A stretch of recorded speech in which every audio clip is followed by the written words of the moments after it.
My name is Clarke. I'm 35, and last winter, my sister laughed at me in front of our entire family. We were sitting in a high-end restaurant in downtown Seattle, linen tablecloths, soft jazz in the background, the kind of place where every glass of wine comes with a story. She pointed at the dessert menu, raised an eyebrow, and said, "You can't even afford this, right?" Everyone chuckled. Even my dad smirked. I smiled too. I'd learned that silence was less exhausting than explaining myself. What they didn't know was that this place, this restaurant with the perfect lighting and impeccable service, was mine. I had signed the lease 14 months earlier, built the concept from scratch, and launched under a different name to separate myself from them. I didn't want their approval. I wanted peace. But that night changed everything. Because when the check arrived and my sister pushed it toward me like a joke, the waiter walked over, nodded to me, and said, "Thank you again, Ms. Clarke. Always an honor having you here." And just like that, the room fell quiet.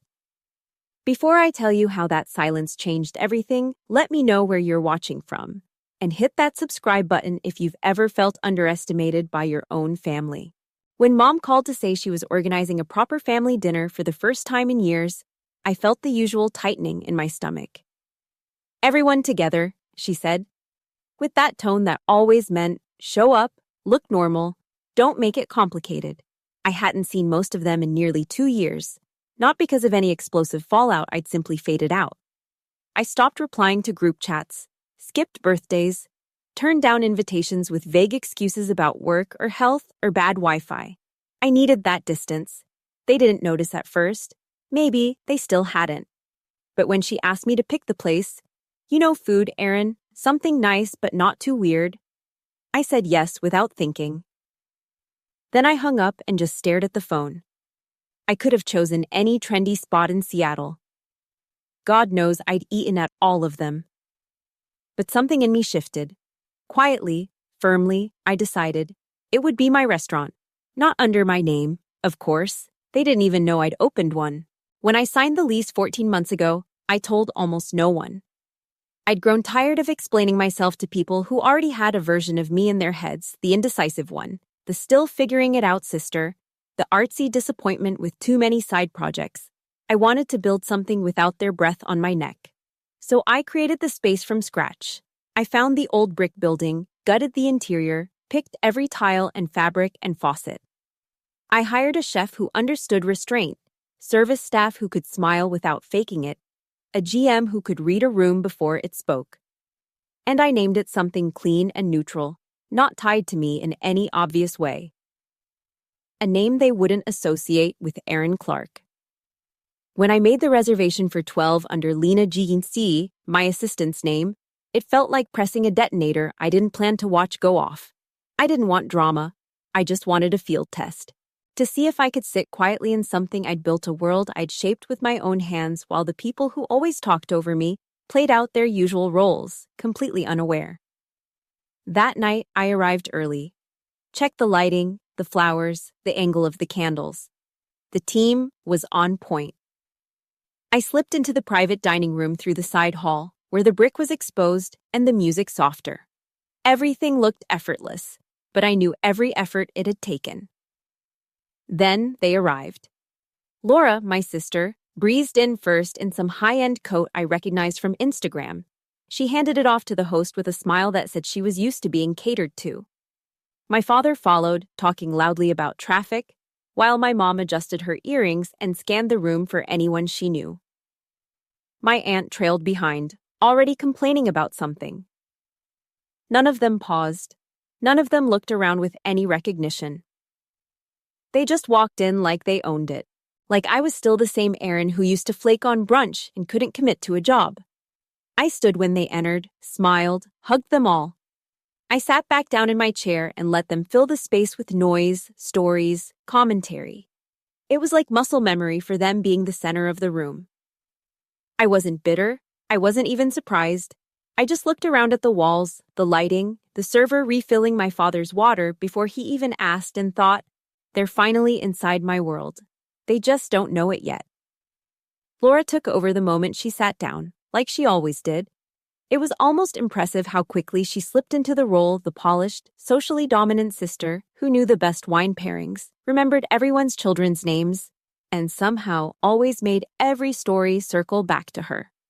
She leaned forward, elbows on the table, animated and breezy, filling the room with her practiced charm. It was the same performance I'd watched since we were teenagers, and back then I used to admire it how easily she moved through the world, how adults always took her seriously. Now, I just saw the gears. Predictable, smooth, calculated.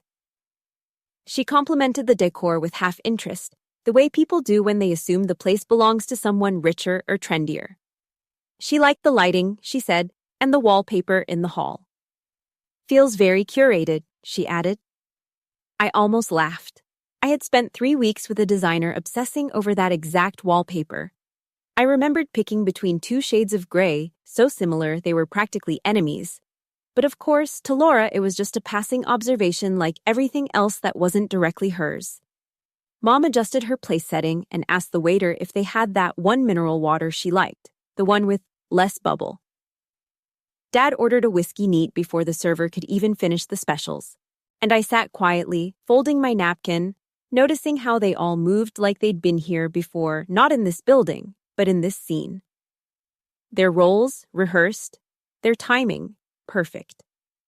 I nodded when spoken to, answered lightly when asked about work. Still doing consulting? Laura asked, glancing at her phone. I said yes. She didn't follow up. No one did. It was like tossing a pebble into a canyon and hearing nothing come back. I had stopped expecting echoes years ago. When the wine arrived, Dad gave a toast.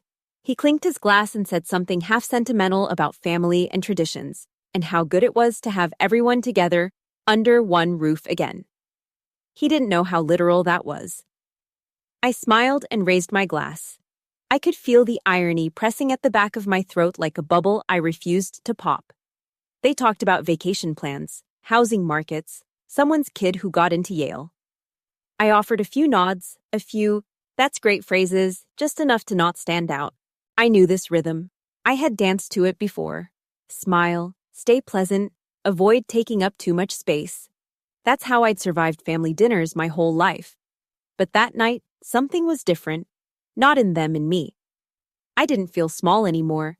I didn't feel the urge to interrupt or prove or ask to be seen.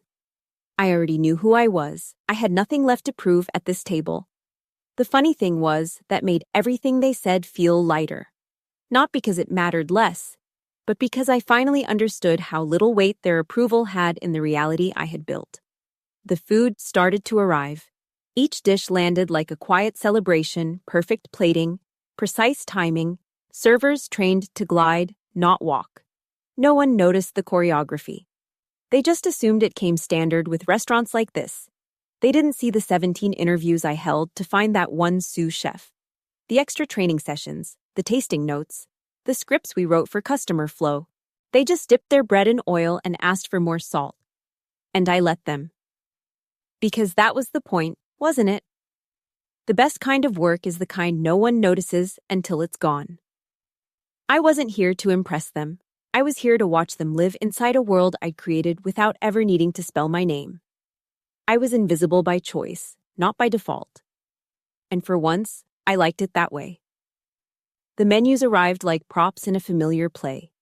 Each person at the table lifted theirs as if stepping into character, Dad squinting and grumbling about small fonts. Mom peering over her reading glasses like she expected something to be spelled wrong. Laura flipping straight to the wine pairings like she already knew she'd order the most expensive thing. I didn't open mine. I didn't need to. I'd written most of it, not directly, of course. The chef and I had worked side by side with the kitchen team, refining every line until it read like a quiet promise. No dish had more than 6 ingredients. Everything on the page had passed through my hands at some point, taste tested, priced, named. But now, watching my family scan those pages, I felt like a ghost, watching strangers walk through a home I'd built in secret. Laura raised an eyebrow and muttered, "No prices? Oh, this place thinks it's fancy." She was half joking, but she said it loud enough for the whole table to hear. Aunt Jenna laughed. Dad grunted and said something about how you always pay twice when the chef wears tweezers. I smiled politely, biting my tongue so hard I could taste blood. They didn't know that the pricing strategy was mine, deliberately minimalist, so guests would order based on instinct, not cost. So they could feel, for one night, like price didn't matter. My mom waved over the waiter and asked if they could do the halibut with no butter. She always had a way of framing a request like a test. The server nodded smoothly and said, "Of course, we'll make that adjustment." I watched his posture, his calm, the way he knelt slightly to meet her eye. Perfect. I'd trained the floor manager myself to teach that move, but the mood at the table was shifting. Not tense, not yet, but brittle. Laura was picking about the bread, the pacing, the lighting. She was the kind of person who criticized things when she didn't feel centered.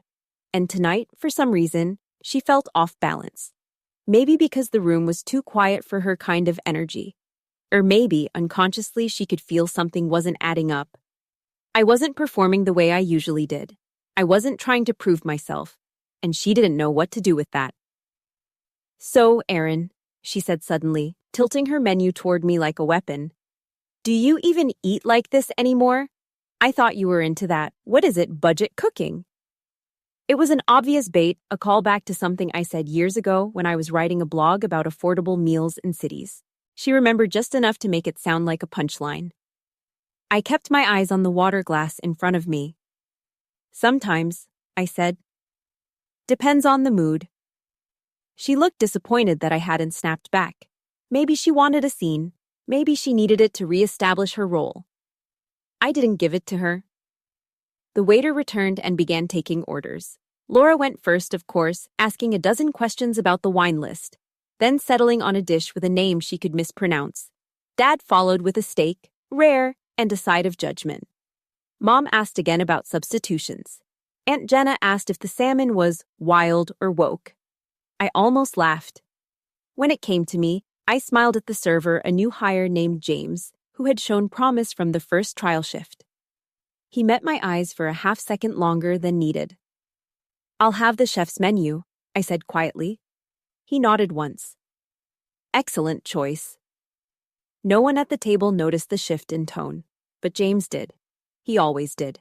I had once told him, "Make them feel seen, not studied." And now here he was, doing exactly that in a room full of people who had never really seen me at all. As they returned to their conversations, housing markets, job promotions, who bought which car, I tuned them out. It wasn't that I didn't care. I just didn't want to play the game anymore. The table felt like a stage I had outgrown, the script tired and outdated. They still saw me as the girl who never followed through, who always pivoted too soon, who borrowed money once and never quite returned the version of herself they expected. But that version of me had quietly dissolved over the past year. I hadn't asked for applause. I hadn't posted about the restaurant on Facebook. I hadn't even corrected them when they assumed I was still consulting for other people's projects. It was easier to let them believe I was drifting. And maybe, on some level, that made this moment sweeter. Because for the first time, I wasn't waiting to be recognized. I wasn't waiting for them to ask the right question or notice something different in my voice. I was just watching. Watching them enjoy a space I had built. Watching them talk over a menu I had designed. Watching them feel comfortable in a room they didn't know belonged to me. There was something deeply satisfying in that, not in hiding, but in choosing not to perform. Let them eat. Let them talk. I had already won. By the time dessert menus were brought out, I was already emotionally drifting. The main course had been a quiet triumph, the timing flawless. Every plate coming out warm and immaculate. I knew this because I had watched it happen behind the scenes so many times before, like a stage manager with her headset off, now finally seated in the audience. From the outside, the dinner looked like a success. Conversation flowing, glasses refilled, laughter echoing just enough to feel expensive.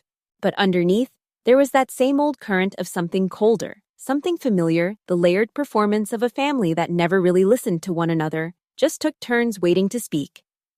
The waiter laid the dessert menus gently in front of us, each one placed like an invitation.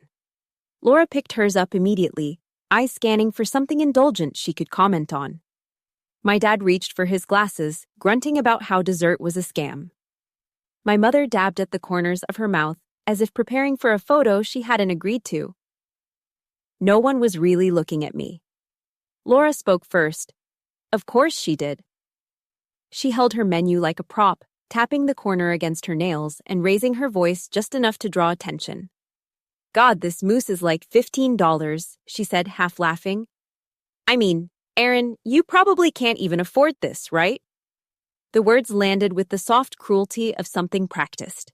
Not explosive, just dismissive, effortless. She said it with that mocking smile she always used when she wanted to look like she was joking, but meant every word. The room didn't go silent. It never does in real life. But something in the air thinned the kind of shift you feel in your chest before you consciously register it. My father chuckled. Mom gave a half-hearted, "Laura, please." My Aunt Jenna outright laughed and muttered something like, "Be nice." I didn't flinch, not even a blink. I'd been here before, many times. Maybe not in a restaurant I secretly owned, but in this dynamic where Laura said something cutting and everyone else either laughed or looked away, and I smiled and swallowed it like a pill I didn't remember choosing to take. I looked down at the menu in front of me. I had tasted everything on it, adjusted the ratios, approved the sourcing. The lemon tart used local fruit from a woman I met at a farmer's market 2 summers ago. The chocolate torte was my chef's signature. The affogato, my idea. There was something almost surreal about being mocked for something I had built. Like watching someone insult a painting while standing in the artist's studio. I smiled. Not the fake smile I used to use to get through dinners like this. A real one, small but grounded. I folded the menu closed and placed it gently on the table, like I was done playing their game. Laura, encouraged by the reaction, leaned in with mock concern. I mean, we can cover you if you want dessert. Another laugh. I still said nothing. My mom tried to change the subject. She asked Aunt Jenna about her garden. My dad signaled for another drink. The moment passed like most uncomfortable ones do in families half acknowledged, half swallowed. But it sat with me. Not like pain. Not even like anger. Like confirmation. They hadn't changed, and I no longer needed them to. I scanned the room, not our table, but the restaurant itself. A couple in the corner raising glasses to something private and beautiful. A solo diner near the window, smiling softly at a book. 2 servers exchanging a quiet glance before turning on their heels in opposite directions. Everything moving with the rhythm I'd helped create. I imagined standing up right then, placing both hands on the table and saying, "This place? This is mine." Just to see their faces, just to hear the sound of everything cracking. But I didn't, because I wasn't here for revenge. I wasn't here to be seen. I was here to watch them exist inside the world I had built without their permission. I was here to sit still while they revealed themselves again and again without even realizing they were doing it. Laura called the waiter over and pointed at 2 desserts. "Let's split," she said to the table. Then she added, grinning, "Maybe Aaron can have a bite." I smiled wider. The waiter nodded and disappeared. I could already hear his steps, the soft brush of soles against the floor. He was heading toward the kitchen to deliver the signal, because I had asked him, just for tonight, to wait for my cue. And I had just given it. Not with words, with silence, with calm. And in a few minutes, when the check came, the rest would unfold exactly as I'd planned.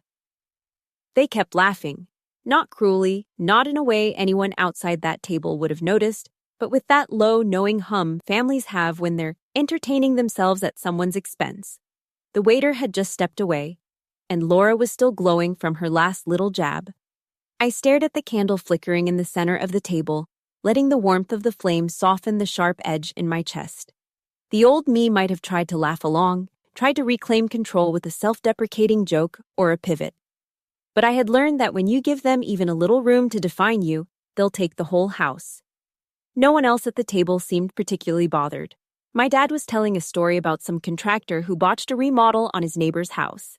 My Aunt Jenna had pulled out her phone to show pictures of her dog in a Halloween costume. My mom was listening to everyone, and no one, nodding on autopilot while reaching for her third glass of wine. The table was a circle of safe distractions, but I wasn't in the circle. I hadn't been for years. I'd been orbiting them quietly, steadily building something they never thought to look for. I glanced around the room, at the couple near the window now holding hands across the table, at the servers moving with purpose, invisible and essential, at the kitchen door where I knew someone was preparing the final cue. I had rehearsed this night in my head more times than I could count. I didn't know when it started, maybe when I signed the lease, maybe when the first payment cleared, maybe the night we served our very first full house and I stood by the bar in disbelief, but somewhere along the way, I began imagining this moment. Not as revenge, not even as validation, but as the quiet click of closure. They had no idea where they were sitting, no idea whose decisions had shaped every part of the experience they were enjoying. From the spacing of the tables, to the choice of playlists, to the sourcing of the butter on their bread, my fingerprints were everywhere. They had spent the last hour laughing inside a version of my success, and still, they saw me as someone to mock. Someone soft, someone slow, someone who needed help covering dessert. It wasn't new. Laura had always positioned herself as the accomplished one, the one with the high-paying job, the curated apartment, the flawless Instagram. She had learned early that being loud and confident made people think you were right. I had learned the opposite, that being quiet meant being overlooked, underestimated, sometimes even pitied. But I had also learned something Laura hadn't, that being underestimated is the best camouflage in the world. The bill was coming. I could feel it, like a train rumbling miles away, steady and inevitable. I could see James in the distance, folding the check neatly into its black leather case, giving it one last glance before walking toward us. My pulse didn't quicken. My breath didn't hitch. I wasn't afraid. I was ready. I knew what would happen, how Laura would reach for the bill, perform her usual dance of pretending to pay, how she would glance at me with that smirk, daring me to offer. She loved moments like this, power disguised as playfulness. But tonight, the script would end differently. James stepped beside our table, his movement smooth and practiced. He placed the check on the table without a word. Laura leaned forward, tapping her nails against the cover like a countdown. Then, just as she reached for it, James spoke. "It's already been taken care of," he said, and paused. Everyone looked up. He turned slightly toward me, nodded with respectful calm, and said, "Thank you again, Miss Clarke. Always an honor having you here." That was it. One sentence, no trumpet, no confetti, no spotlight. But the silence that followed, that was the sound of a curtain being yanked open in a room full of people who thought they knew what show they were watching. Laura's fingers froze on the check. My dad's mouth opened, then shut. My mom blinked twice, her wine glass hovering mid-air. Even Aunt Jenna stopped scrolling. The only sound was the soft hum of music overhead, some lo-fi jazz piece I'd approved for late dinner hours. I didn't move. I didn't smile. I didn't look anyone in the eye. I just picked up my water glass and took a slow sip, like I hadn't heard anything unusual. But inside, I wasn't gloating. I was free. For years, I had carried the weight of invisibility, the need to explain, to prove, to defend my path, my choices, my voice. But this was the first time I felt what it meant to simply be undeniable. I didn't need to say a word, because the room had already done it for me. The silence after James's words lingered in the air like smoke. It didn't explode. It didn't crash. It simply settled dense and inescapable. For a moment, no one moved. Laura's hand was still frozen on the leather check holder, her polished fingernails hovering like claws over prey that had just vanished. My mother shifted slightly in her seat, drawing in a shallow breath. My father leaned back, like his body needed physical distance from what had just been said. The music played on, soft and unbothered. I stayed perfectly still. There was no point in speaking. What could I say that would carry more weight than what had already been revealed? I had built this place. They were sitting in it. They were tasting my decisions, breathing in my design, enjoying what I had made. And now they knew. Or at least now they suspected enough to feel the heat rise in their collars. James was already gone. A professional exit. No drama, no further commentary. Just the line. Always an honor having you here, Ms. Clarke, delivered precisely as I had instructed during our quiet meeting that morning. I hadn't rehearsed anything else. I didn't need to. The moment spoke for itself. Laura was the first to react. She dropped her hand from the check and slowly turned toward me. Her mouth formed the beginning of a sentence, but it died before it left her lips. Her eyes narrowed, not in anger, but in recalibration. I could see her mentally flipping through 100 versions of our last conversations, wondering how she'd missed it, how I had hidden something this big. My father cleared his throat. The sound was sharp and dry, as if the revelation had scratched something inside him on the way down. "You own this?" he asked, not loud, but direct. I looked at him, and for the first time in a long time, I didn't feel smaller under his gaze. I nodded, just once. He sat back again, processing, rewriting. I could almost hear the thoughts unspooling behind his eyes. When had it happened? How? Why hadn't he known? My father prided himself on knowing things. People, business. And yet here he was, blindsided, seated at a table under a ceiling I had personally picked out with an architect he'd never heard of. My mother touched the edge of her napkin, folding and unfolding it. "You never said," she whispered, her voice trailing into the linen. It wasn't a question. It was a statement of disbelief. Maybe even disappointment, not that I'd done it, but that I'd done it without them. And that was the crux of it. I hadn't failed.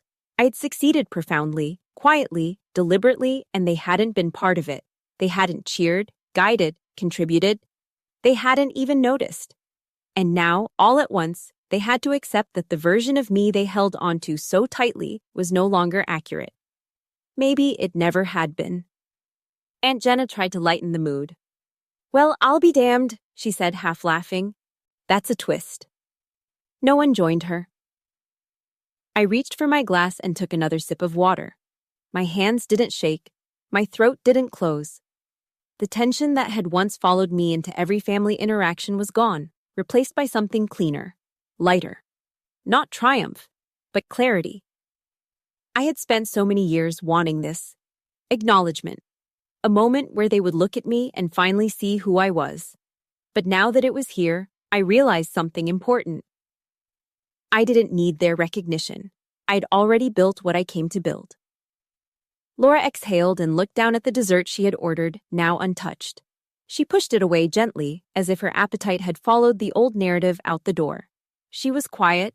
She, the loud one, the confident one, the always right one, had nothing to say. And that, more than anything, told me the shift was real. I leaned back in my chair, letting the candlelight warm my face. For the first time in a long time, I felt completely still. Not silenced, not diminished, but grounded. The check remained untouched in the middle of the table.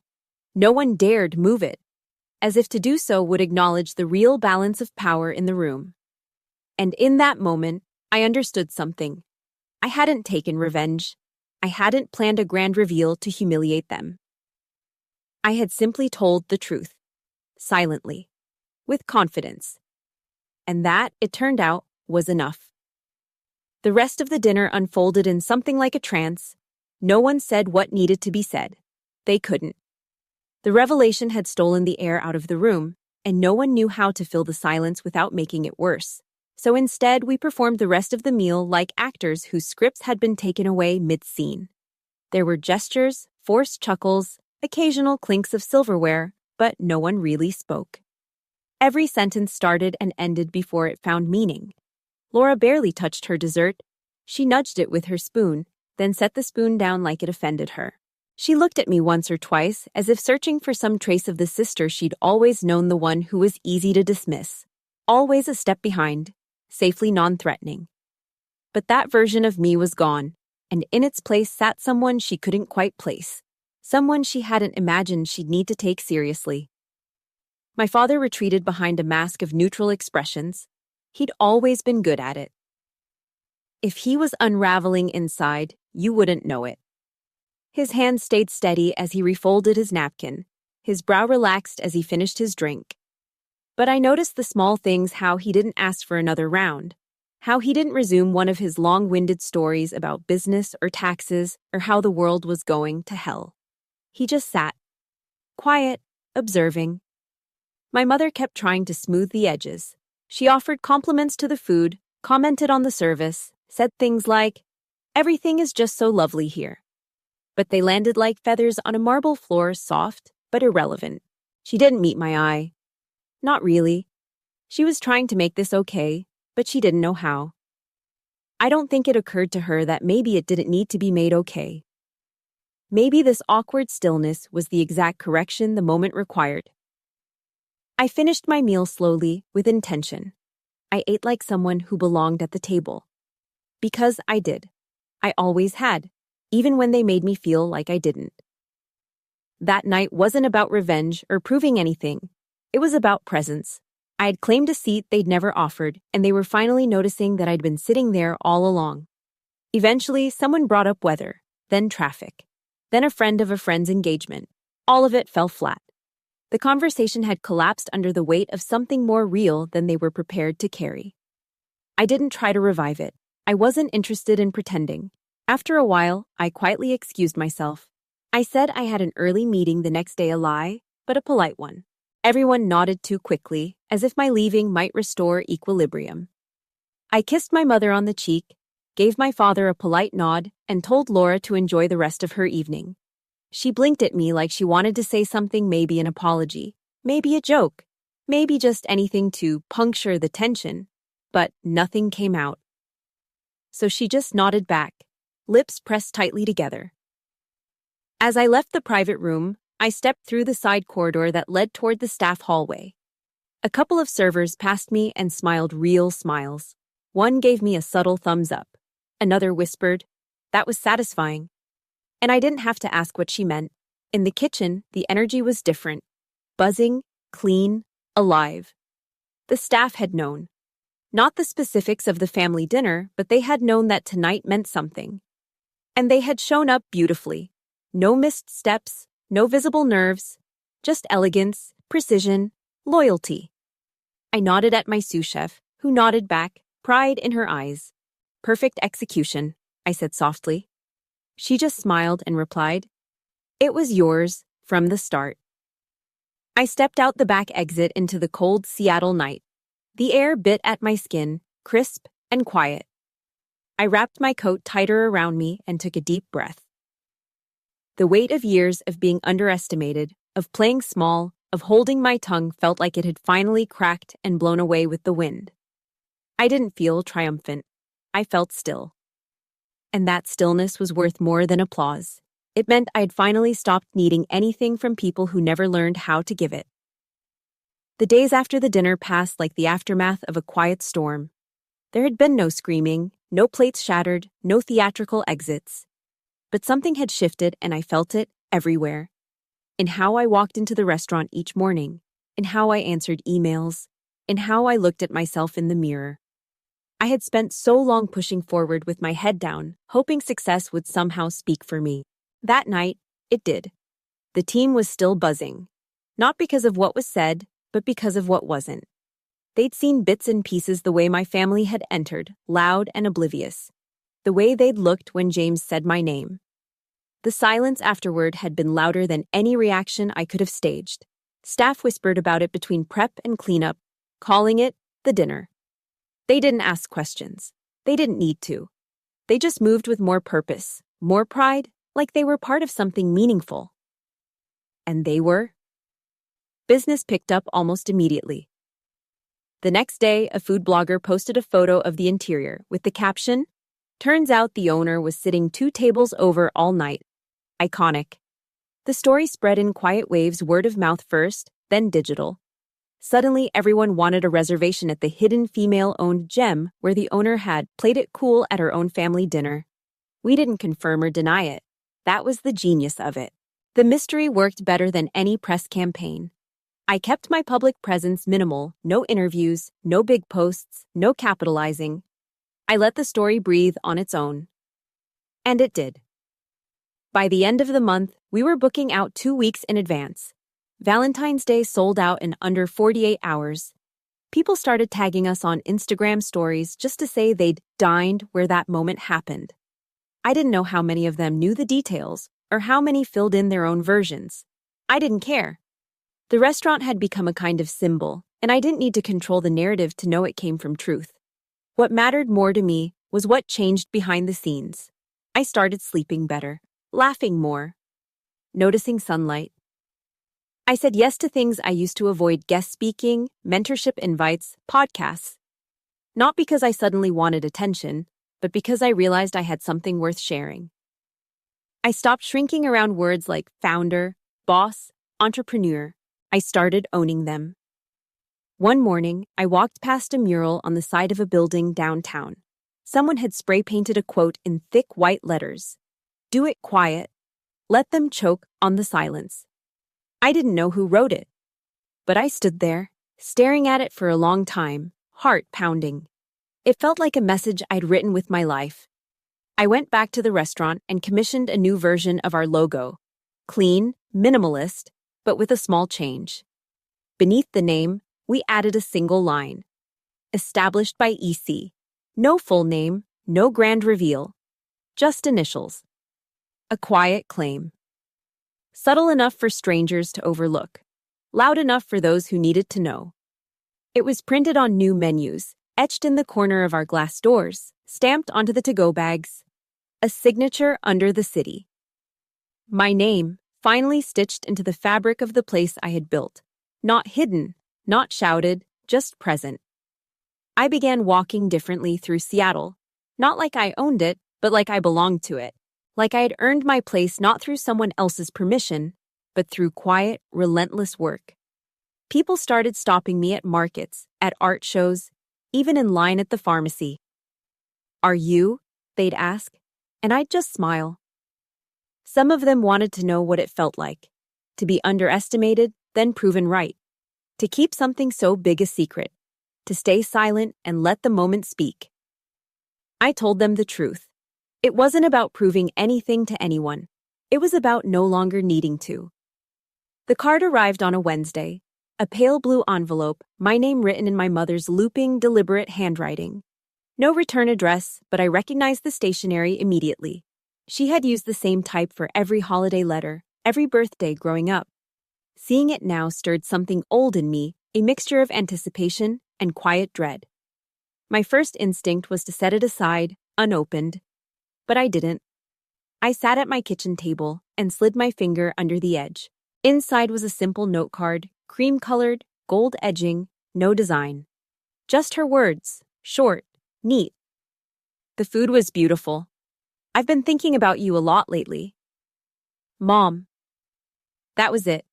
No questions, no apology, not even a signature beyond mom, as if that word alone could hold the weight of what hadn't been said for years. Still, I read it 3 times, not because it was profound, but because it wasn't, and that made it feel real. She hadn't tried to explain. She hadn't asked for anything.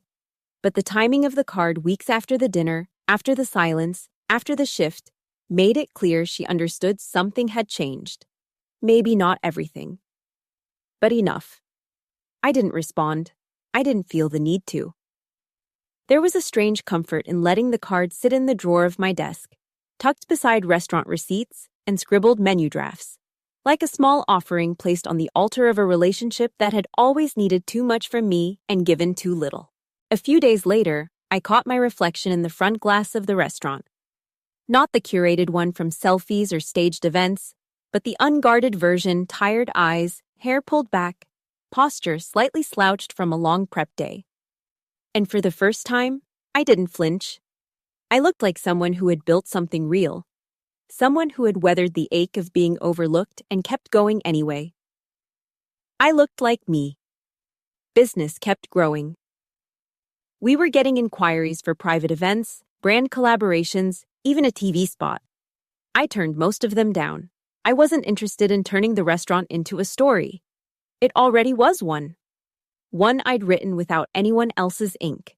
The funny thing was, now that the truth had surfaced, people seemed to treat me differently. Not strangers, but those who had always known me by my last name. Clarke. The name that had never carried weight at family dinners.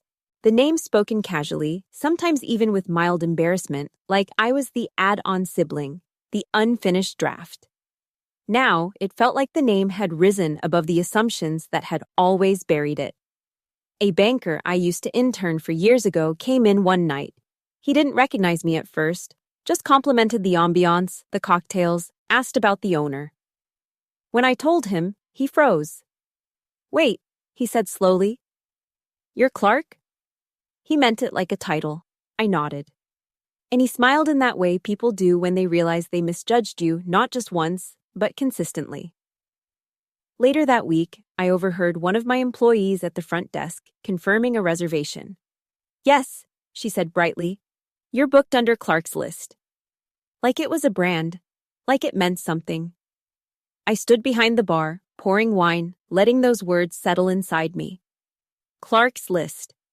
It didn't sting anymore. It felt earned. My name had once been something I tried to shape into something else quieter, easier to digest. Now, it was stitched onto aprons, printed on invoices, whispered by guests as they pointed at the corner table where I usually sat during late-night staff meetings. I didn't need my family to say it with pride, because the city had learned to say it with respect. It happened on an otherwise uneventful Thursday. The kind of day that moves quietly between lunch and dinner service. The lull used to reset, restock, regroup. I was in my office, going through invoices, my head buried in numbers, when one of my floor managers knocked gently on the doorframe. "There's someone asking for you," she said, hesitating slightly. "Said it's important. He's waiting at table 5. I almost asked for a name, but something in her face told me not to. I stood, smoothed my shirt, and walked through the main hallway toward the front of the restaurant. My boots tapped softly against the old wood flooring, the sound rhythmic and grounding. When I turned the corner into the dining area, I saw him, my father. He was sitting alone, posture formal, jacket still on, like he hadn't planned to stay long. A water glass sat in front of him, untouched. The menu was folded beside it. He wasn't looking around. He wasn't scanning the room or inspecting the wine list. He was staring straight ahead at the empty chair across from him. I approached slowly, unsure whether I felt anticipation or fatigue. I hadn't seen him since the dinner. No calls, no messages. Just that stifling silence that only family can maintain, the kind that carries weight not because of what's said, but because of what isn't. When I stopped at the edge of the table, he looked up. "Hi, Dad." "Aaron," he said, nodding once. There was no smile, but also no distance in his voice. Just neutrality. I sat across from him, resting my hands in my lap. A server hovered in the distance but wisely stayed away. This wasn't a service moment. This was something else. "I got the check," he said after a moment. His fingers brushed a small slip of paper he pulled from his jacket pocket. I didn't reach for it. I knew what it was.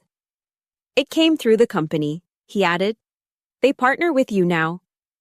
"Yes," I said. "For 2 months now." He nodded again, slowly. "It has your name on it." I didn't reply. There was nothing to explain. He set the check down on the table between us, gently, like it was a fragile piece of history. My name was printed neatly on the vendor line, Clarke & Coer, Brand Development. It wasn't the first time I'd seen it in print, but seeing him hold it, that was new. "I didn't know," he said. "I know," I answered. For a while, neither of us spoke. People ate and laughed at other tables.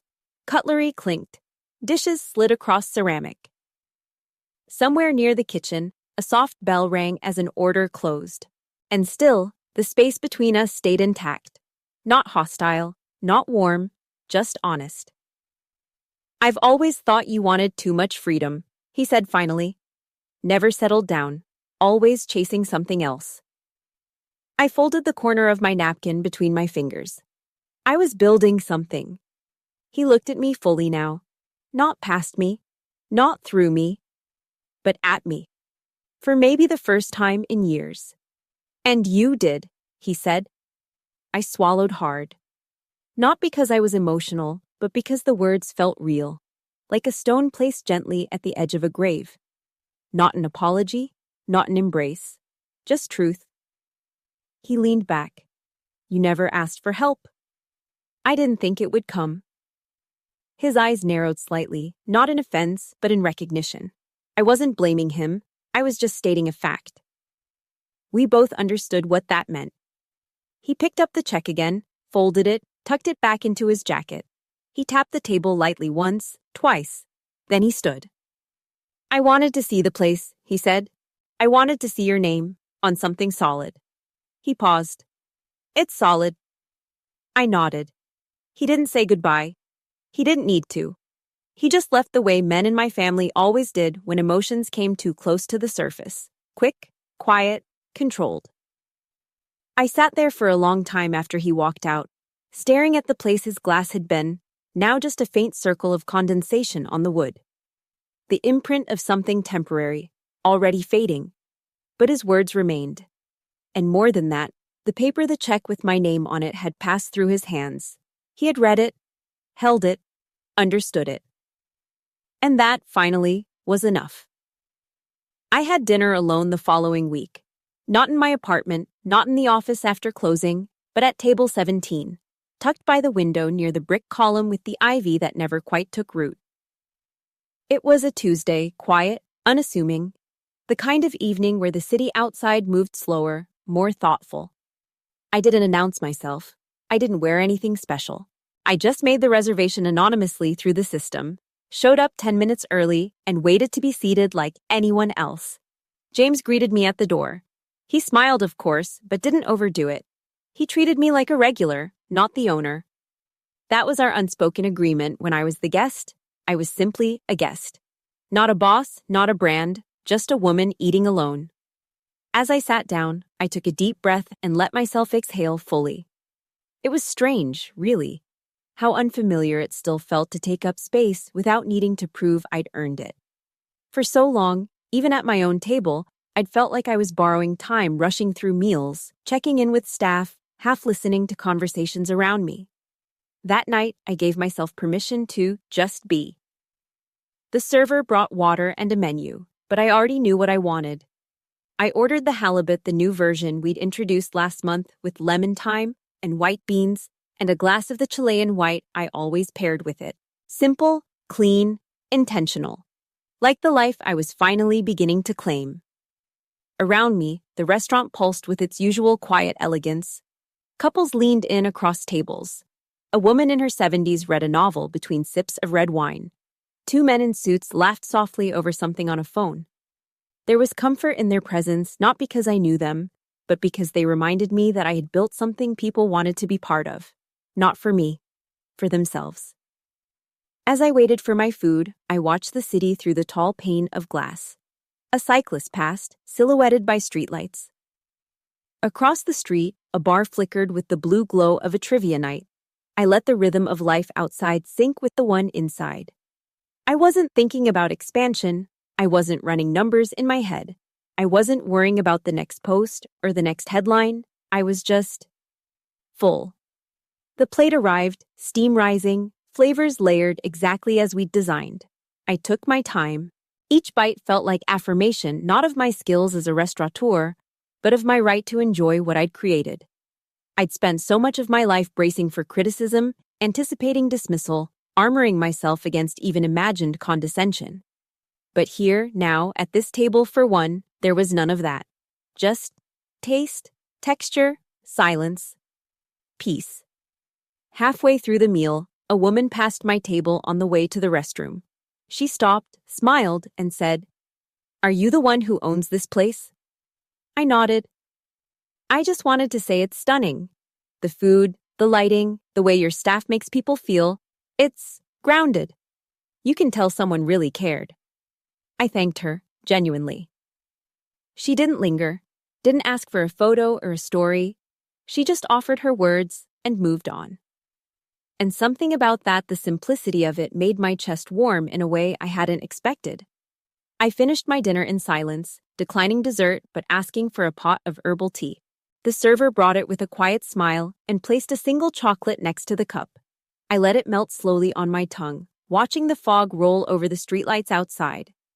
It struck me then how much I had once feared solitude. Growing up, being alone at a table meant you weren't wanted. It meant you didn't belong. But now? Now it felt like ceremony, like presence, like proof that I no longer needed noise to feel real. I sat there long after the tea cooled, fingers curled around the cup, no rush to leave. Table 17 had become a kind of mirror, quiet, clear, a place where I could finally see myself without distortion. And what I saw was a woman who had built something not in spite of being overlooked, but because of it. That table, for one, wasn't empty. It was mine. 2 months later, I stood on a stage I never asked for. It wasn't grand. A small conference hall just outside of Portland, dimly lit with a modest backdrop that read, "Women Who Build." I had said yes to the invitation mostly out of curiosity. The organizer, a woman named Dani, had reached out after dining at the restaurant and hearing the story. I had no idea which version she'd heard, the viral one, the quiet one, or something someone filled in for themselves. But she said she wanted me to speak about building presence without demanding it. Her words, not mine. At first, I almost declined. I wasn't a speaker. I wasn't used to standing in front of people with microphones and lights and bios printed in programs. I was used to dim kitchens and vendor negotiations and early mornings correcting invoices. But something about the title of the session, Impact Without Permission, sat with me. So I flew out. No entourage, no prep team. Just me and a 3-slide presentation I hoped I wouldn't need. The room wasn't big, maybe 80 people, mostly women, most of them younger than me, some taking notes already before I said a word. I stood at the edge of the stage, the intro music fading.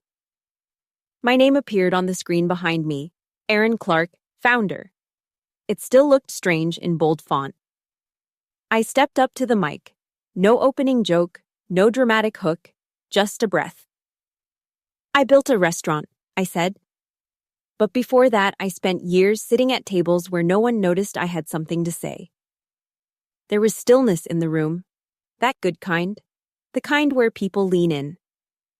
I didn't come from a family that believed in quiet ambition. If you weren't loud about your success, it didn't count. If you weren't profitable in a way they could measure degrees, salaries, square footage, it wasn't real. So I stopped trying to explain, and I started building. The rest came naturally. I talked about risk, not the kind people post about, but the kind that keeps you up at night when rent is due and you're not sure if the tables will be full. I talked about loneliness, about forging a path no one claps for because they don't even know you're walking it. I talked about strength, the kind that doesn't need to shout because it's in the systems, the staff, the stories being lived inside your decisions. And then I told them what changed. Not the viral moment, not the dinner, but what came after. I didn't build my business so my family would see me differently. I built it so I could see myself clearly. That line landed. I saw someone in the front row wipe a tear. When I stepped off the stage, people lined up to speak with me. Not because I was famous, not because I had a best-selling book or a viral TED Talk, but because something I said had touched a thread inside their own lives.